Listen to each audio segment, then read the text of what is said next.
Good morning, ladies and gentlemen. Welcome back to another stream. Good morning. Crazy things happening out there in the world today. I mean, really, really crazy. Even my hair looks a little odd. I didn't shower this morning, so I'm looking great. That's the beauty of working from home. You can just look terrible.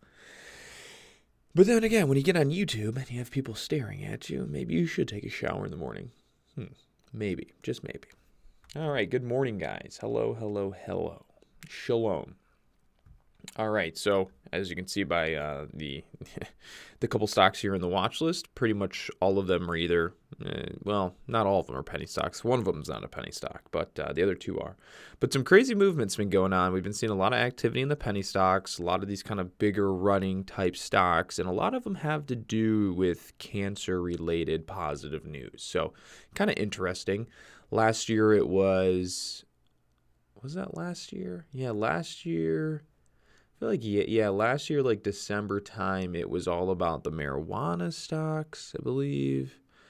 And then the year before that in the winter, it was all about the blockchain and cryptocurrency stocks. And now we're like into cancer-related penny stocks are moving. So it's interesting to see how things happen, right?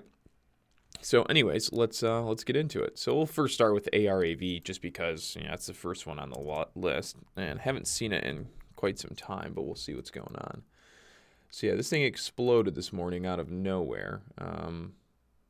It's not easy to borrow, so no one's going to be shorting it on Thinkorswim. It probably had a divergence, honestly. That's probably part of the reason. Let's see. Oh, wrong one. Excuse me. Yeah, I mean, there's massive divergence, right? So to see the sell-off happening doesn't surprise me, right? If we look at this chart, look at it, I mean, from there to there, and then look at the momentum. That was from this one. I mean, it was just all going down, right? So it's you really can't keep going up if there's no one buying, right? Look at that move up and the move down. So that's part of the reason. It's not the only reason. The real reason it came down is because people are selling the stock, right? That's why. Things go up because people buy and things go down because people sell, right? A stock doesn't just go down because there's a divergence. No, people were selling in the first place. People weren't buying in the first place to make the momentum continue up, which then creates a divergence. That's what people realize, and then that adds to the already selling pressure that already existed. So anyways, so yeah, ARAV losing a portion, no, definitely losing its bullishness right now for sure. Because ideally, if a stock's going to remain bullish when it does something like this, it's going to want to stay above its previous dip, which is right here. Because if it does stay above the previous dip, then it at least has the opportunity to like bounce back up to this high.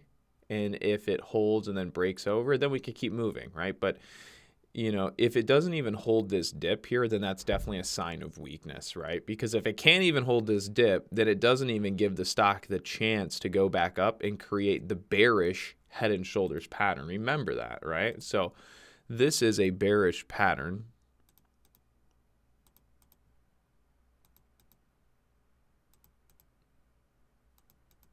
All right, that would be a head and shoulders bearish pattern where you could expect maybe price to continue like that. Right? So this is already in a bearish setup, regardless if it holds support here or not, right? It's already in a bearish setup. But if it can't even hold the support here to test this bounce of the overall bearish setup, then you know for sure that it's pretty damn bearish at this moment in time. It could change, but without a doubt, this thing is definitely bearish because it's breaking through this dip right now. It could hold up, it could come back, it could bounce, sure, but so far, it's not holding that dip. And the dip hold would be a test of the overall bearish pattern it's already in. So if it's not even going to test the bearish pattern that it's in and it's just going to keep going, that's pretty bearish. So we'll watch it. Again, when you see it fade out like this mid-morning, doesn't hold support or really kind of struggles to do so, it kind of makes you wonder whether it's going to be a good trader and you want to kind of put it on the sideline. So this will probably be on the sideline for me now. CGIX is the next one we'll take a look at. So this just started ripping from this morning from 2 to 6. This stock has about a 1.6, I think it's a 1.6 million share float. So just over 1 million shares available to trade on the open market. So pretty low supply. Low supply, high demand, prices can fly. Remember that. Low supply, high demand, prices fly. So you've seen the price fly. Also, the stock only has maybe 2.5, I think it's either 2 or 2.5 million outstanding shares. So there's not a ton of stocks that could be dropped into the market. Now, how do I say that? There's not a whole lot of insider selling pressure that could happen. There's a lot of insider selling pressure that could happen on the stock, but there's not a massive abundance of selling pressure that could go into that stock from insider ownership. So what I mean by that is if this stock had 30 million outstanding shares, then in reality, 30 million shares could be sold onto the public in the open market today. But if there's only 2 million outstanding shares, then only 2 million can be sold into the market. And what I mean, why I'm telling you that is because most of your big penny stocks, and when we say big, we don't mean like, hey, look at this $4 stock make like a 60-cent move and then be done for the rest of the day. No, we mean like, hey, look at this $4 stock, go to 5, and then it goes to 6, and then it goes from 7 to 10, and then 10 to 15, and 15 to 20. Supernova type stock. Those types of stocks usually have a low outstanding share count, not a big one. And that's what I was saying is the bigger the outstanding shares, the more selling pressure you can see on the stock to dampen it, to keep it from going parabolic. When there's not a lot of outstanding shares that insider ownership can sell onto you, then the likelihood it can keep going is much greater. And that's normally when we'll see those big movers. So this right now has 1.6 million share float, 2 million outstanding shares. Positive news today regarding cancer, ovarian something, cancer genetics. Yeah, so something to do with cancer. I'm not going to go into the news. You can read it. So something to do with cancer. Low supply. I mean, everything here looks pretty decent. So this is worth following. It's pretty straightforward. You know, with way it's set up right now, this could very easily kind of break out because this is a small cup. This is the start of a small handle. We're into a little bit of a bullish pattern. So, you know, don't be surprised if this does break up pre-market and keep moving. I don't like to trade pre-market, so I probably won't trade this pre-market. I'll just wait to see what it looks like when the market opens. There's no shares of short, so you can't really be short bias. You can only be long bias on this unless you have an interactive broker with available shares of short and what you're paying for. So anyways, we'll watch CGI X today. Daily chart, I don't think really tells us too much. Actually does. So the daily chart we have 720 is going to be your first line of resistance because we're over that. Yeah. Well, I mean, you have this first line of resistance here at like 5, 6, but I think we're over 6. I think so.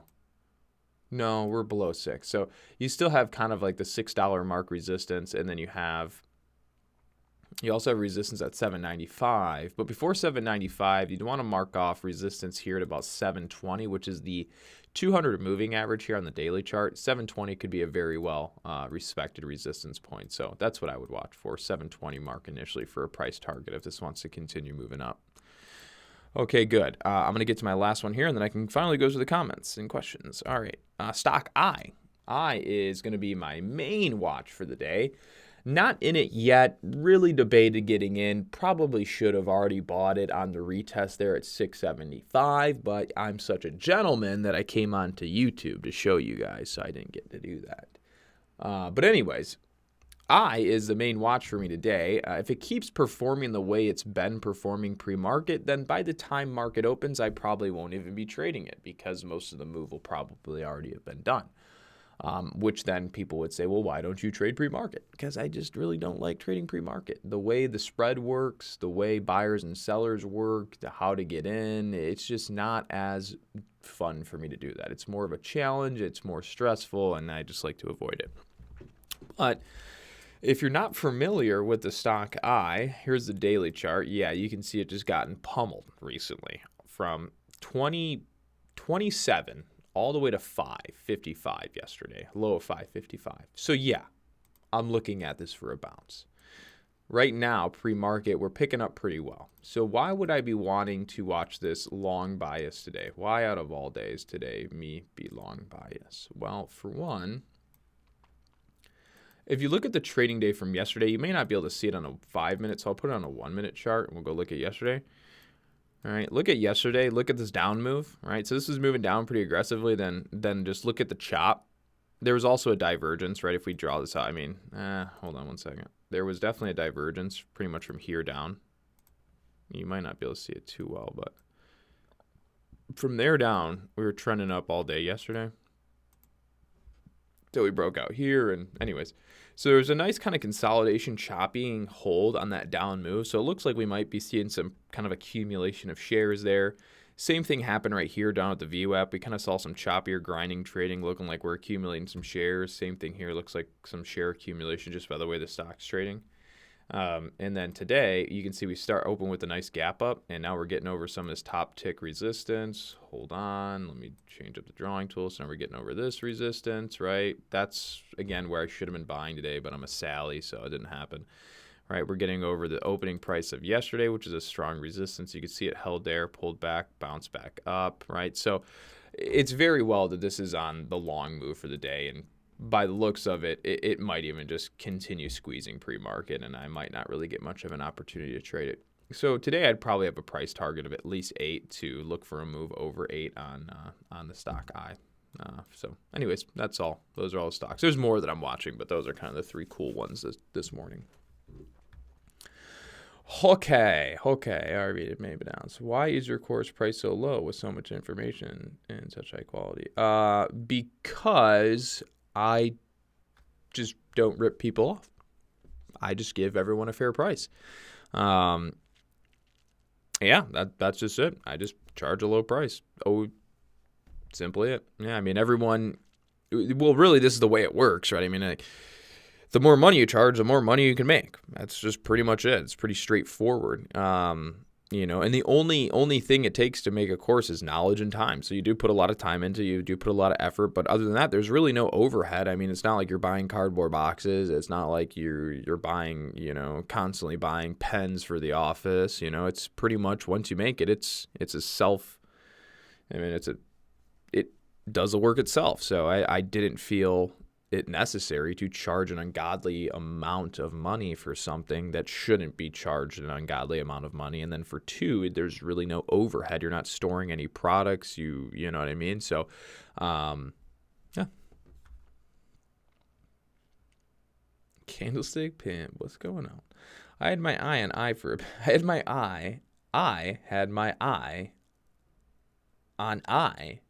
a bit now. I think today is the day it will fly. Wow. It's a lot of I's and rhyming. But yes, I do. I think today is the day for I too. How do you feel about HD today? Gold, natural gas? I've been buying gold and silver for like 2 years now, 3 years almost, I feel like. What'd you say? Home Depot, excuse me. Sorry. I would watch Home Depot short. So yesterday, I'm like, hey, you know, it's hard for me to want to short things that trend up, and it's true. I didn't even trade Home Depot. Actually, yesterday, I'll explain in a second. But anyways, we bounced up here on Home Depot, and yet faded out. I would watch it short, right? Because you saw it give back the gains yesterday, and it didn't really have any significant bounce that really gave you some type of bullish feel in the middle of the day. You know, this is just like a little itty-bitty bounce, gave back, traded down. Large selling volume here, primarily selling volume all throughout the day. Into the end of the day, I would watch it short bias today. But yeah, yesterday, it really wasn't even a bad day. Yesterday wasn't a bad day by any means. It was just a foolish day. And what I mean by is I think my first trade was like MYOV. I made like $1,000, and then my second trade was Roku short, made like $400 or $500, and then I was up like almost $1,500 on the day, and then like 4 trades later, I was negative $22, I think. And it was just like so dumb. It was just like, ugh, really. So pretty much went from like a solid green 1,400 day to like basically break even in like 8 trades. So it is what it is. It happened. But what are you gonna do? And then I had to go do a couple things. But anyways, so yeah, yesterday was annoying, and I'm really hoping not to do that today. Natural gas, I never look at natural gas, honestly. But usually natural gas in the winter tends to perform a little bit better because, well, the wintertime, more people use gas, things like that. Target, sure, we could take a look at Target. Target is one that I'll be watching anyway. So so if you look at Target on a daily chart, you're going to come to find that it's in a 52-week high. And yeah, so it's in a 52-week high. It's already broken. I think this is the all-time high. Let me just double check. It probably is. I mean, I could go back further, but yeah, okay. So Target's into an all-time high. I'd watch it long bias, right? So you can see we had this pre-market channel, right? Top, bottom, top, bottom. And so if you look at the way it traded, right, we had the low here at 119. I'm just going to say 119. It's 119.35, but screw it, 119. Right, so we had the low here at 119, and you had the high here pre-market like 121, right? And then it's just trading in between these channels, right? And look what happens. So you go from even, higher low. Ready? So back and forth, bullish. Back and forth. It's 50-50, 50-50, 50, not 50-50. Now we're approaching the offensive on the bull side. And now we're up and over this 121.50s. I would watch it long bias. Your go-to easy play that most people recognize is a long over the pre-market high breakout. If you can recognize the setup before it hits the pre-market high breakout, you're going to make a lot more money if it does in fact go higher. So again, I would be long bias on this, looking for Target to move up on the day. Since it's into a 52-week high, all-time high, and there's no resistance overhead, I would probably just remain bullish or long bias on it. Yeah, we could look at AMD. AMD got up over 40. I think it hit like 41 yesterday or something like that. Yeah, 41.79. Had a crazy, solid day. I mean, nonetheless, really solid day. And actually, hold on, let me...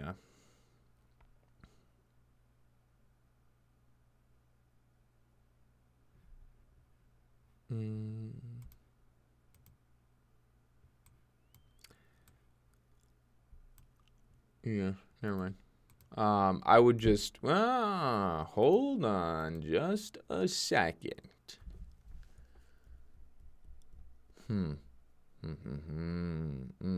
Yes, I see now. I understand. Hold on, that doesn't help me. Give me a second. 20 days, 5 minutes.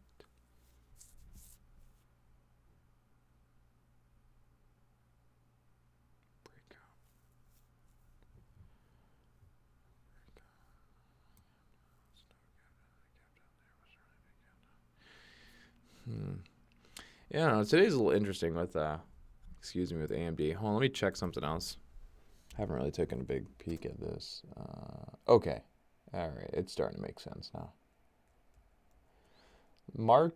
Expect the market to have a bearish day today. I hadn't really looked at the SPY for quite some time. I don't think we're going to see a really big red day, but I think we're going to have more of a bearish move in the markets today. Anyways, and that's why I looked at the SPY, was because AMD has the first kind of actually like gap. Like you can see the gap on the chart this morning. So for right now, I'd have to, I don't want to be bearish on AMD because it's such a nice trending stock. But if the market does give us kind of a bad day to the downside, I'd have to say be more short bias on AMD. I would only be long bias on AMD once it fills this gap up to 41.40 and can get over 41.40 significantly. And when we say significantly, like strong buying pressure going over, pushes over 41.40 and actually holds over 41.40. Not like, hey, look at candle breaks through 41.40, get long, and then it comes back below and you're like, oh, we said long over 41.40. Like, no, it's like, hey, watch a stock. If it can perform good, great, significant over 41.40, then yeah, it's probably going to be a long over 41.40. Too often times we'll see people, or just hear of people, oh, well, it was going to break out over 41.40, so I got long as it broke over 41.40. But yeah, you got long as it broke over 41.40. Did it hold over 41.40? Did it tell you that it wanted to be over 41.40? If it just goes over 41.40, it doesn't really say anything more than just push over it for a brief second, right? So, yeah, there you go. So yeah, I would say I would say stay long bias on the stock, but be mindful of it today that we do have a gap down on it and the market might have a bearish day. So it doesn't mean that it's going to have a bad day for AMD. I mean, AMD has been trending very nicely. We haven't really had any big red days.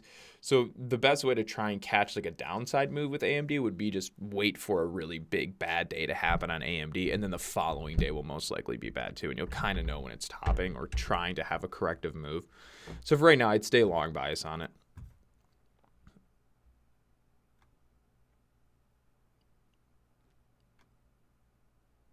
How do I feel about KRT X? So yeah, this is a stock I just blew off to the side. It was like meh, and then it just like rips like a solid 100 points. So, I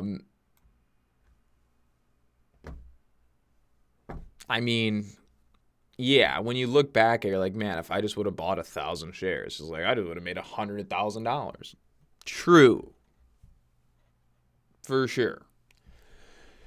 Do I think it's going to be a great trader today? Nah, no, I really don't. I didn't think it was going to be a great trader yesterday. And I was wrong yesterday. Not that I didn't think it was going to be a great trader. I just didn't even care to pay attention to it. And that's the thing is, right, like the whole time that this had been trading for the past 2 days, I didn't even watch it.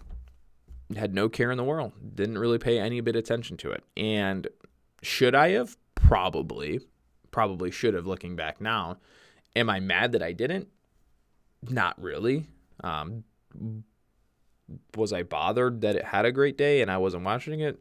No, not really. So what I'm getting at is that is what will eventually happen to you as you trade so much and do it for so long that you really don't get FOMO anymore. You don't have this sense of, oh shit, I'm gonna miss it.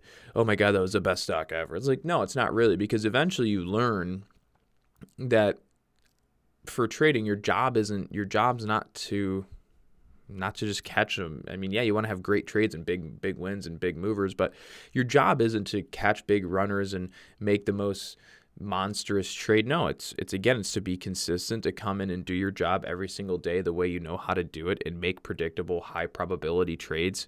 Do your best not to give your money back, have a $1,400 day, and then give all your money back like a idiot. That's what you don't want to do, right? And so your main goal isn't to catch the big movers and catch the big winners. Your main goal is to be consistent and take high probability setups and trade what you know how to trade and trade what you know is going to be predictable. Something like this isn't really predictable. I mean, it can be, sure, but and that's what trading's about. Again, so trading isn't about coming in and finding some random stock like KRT X that's just going to move a mountain, right? So when you start to find yourself in a process and have a mindset that's designed for trading, you'll find yourself not trading things like this or letting things like this go by, because you know that this doesn't happen every single day. It will happen again, but this isn't something typical. This is not what you should expect. There's higher risk here. And so eventually you kind of just mold yourself into this person of a trader that probably is going to start avoiding these things, right? And so anyways, how do I feel about KRT X? I don't have really any feelings towards it. I don't think that you're going to see anything nearly as explosive as these past 2 days. You shouldn't see anything explosive as these past 2 days. I think today is going to be the day where you have traders come in and they're going to try and get the stock to move, and you're going to have these short intermediate moves that are actually good and they range pretty big, but they're not going to be consistent. They won't have follow through. So I think today you're going to see more of like a topping kind of choppier day on that stock. All right, we only got about 4 minutes left here, so I'm just going to speed through some things. Roku, I can't remember the price on a Roku, so I'd probably remain short bias Roku as long as it stays below 154. Yeah, if Roku stays below 154, I'd be short bias. So I'm short bias Roku today below 154 if it can't get over 154 and hold over 154. Okay, cool.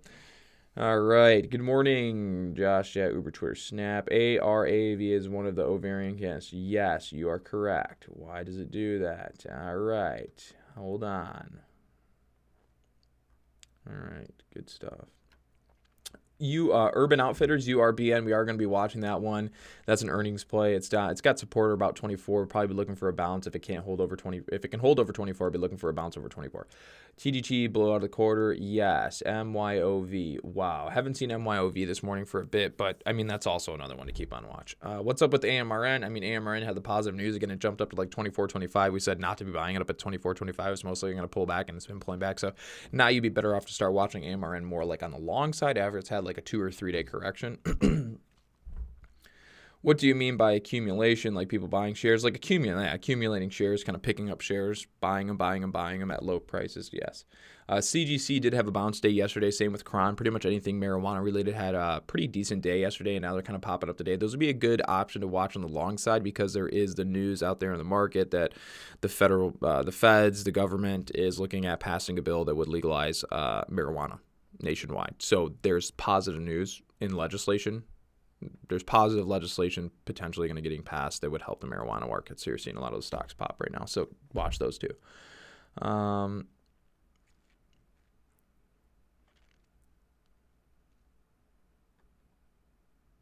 Sure. How long is the course? I think it's like 90 hours in total, maybe even close to 100. It'll be longer in the future, but probably close to 100 hours. Target, we look for target over highs. Thanks, Andy. Appreciate that, my man. Just found your channel yesterday. First channel for me to hit the notification bell and icon for. Appreciate it, brother. Really appreciate that. Honestly, I just couldn't do it without you. You know, I think I love you. Really appreciate it. Thank you. No, seriously, though. Thank you. HTBX is a penny stock that came out with some promising data recently. Thoughts?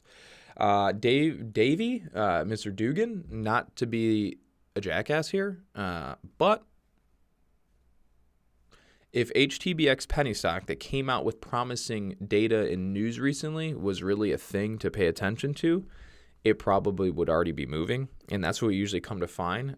So I'm not saying that your research is wrong. Hell, I could be wrong, but more oftentimes than not, if a penny stock has some good data or good news, normally it will already start trading on high volume. It will gap up pre-market. So like CGIX, ARAV, MYOV, and any of the stocks we mentioned today, you'll see that they're all gapped up and had like a pretty decent, strong morning. Normally, that's what's going to happen with all penny stocks and anything related to any sort of good news. So pretty much if you think that something has good news or good data and the stock's not already moving, then that means that nobody's probably paying attention to it and it probably won't trade very well. That's usually what I come to find. Okay, what about Aurora and Canopy Cannabis? Again, all marijuana stocks should be seeing a decent day or trying to put in a decent day. They put in a decent day yesterday, but should be trying to put in a decent day today because, again, the legislation going on with marijuana.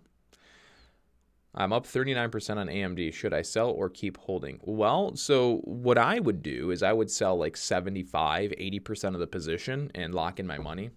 As soon as I start to get a feel that AMD is going to come down, like let the good times roll, right? Let the good times roll. But as soon as you start to get some of that questionable pulling back on the stock, that's where I'd sell 80%, leave 20%. And the reason I say that is if you look at AMD's like all-time chart, you're going to come to find that it's at like all-time highs from like 20 years ago. Like 20 years ago, it hit like 40. And then like 13 years ago, it hit, I think 38. And now it's at like 41. So it is at its all-time peak. And then the market's at all-time highs. And we can't keep moving up for forever. So when we do go through a recessional period, you're going to see AMD's price decrease. So that's why I'd say lock in 80%, let 20% roll. If it keeps flying, great. If not, you made good money. Okay, it's 9:01, so I got to roll here. Do you still trade options? Occasionally if I want to, yes. Not, like I never really traded options heavy or anything like that. I just know how to trade. Well, I know how to trade in general, but so options weren't too tricky for me to get the hang of, but yes. Our trading course is $149 when it's not on sale. How often do I withdraw from my trading account? Almost like every day, pretty much. I try to use it like an ATM. So if I have a green day, yeah, so my account will usually stay like around like 30 grand, unless I take a loss and it gets closer to 25 or whatever. But generally, I'll have about 30 grand in my account. And, if I have like $1,000 trading day, I'll it depends on how much money's in my account. But like, for example, if I have, whatever, I have like $1,000 trading day, then at the end of the day, or by the time I get done trading, I'll withdraw $500, leave 500 in my account. I get to take home 500, right? And then I do the same thing. Next day, I make $400. I'll take home 200, and then I'll leave 200. If I make $150, I'll take like $75, withdraw it. So try to use it like an ATM, which I'll deposit into my bank account every single day. So that's the way I try to make it work, right? And if I have a loss, right, then you'll be in the hole and you trade until you get back up to where you were before you had the loss, and then you can get back to pulling out money. Okay, so with that being said, ladies and gentlemen, everybody have a great day and a good trading day, and I'll see you guys all tomorrow for another stream. All right, guys, take care. Have a great day.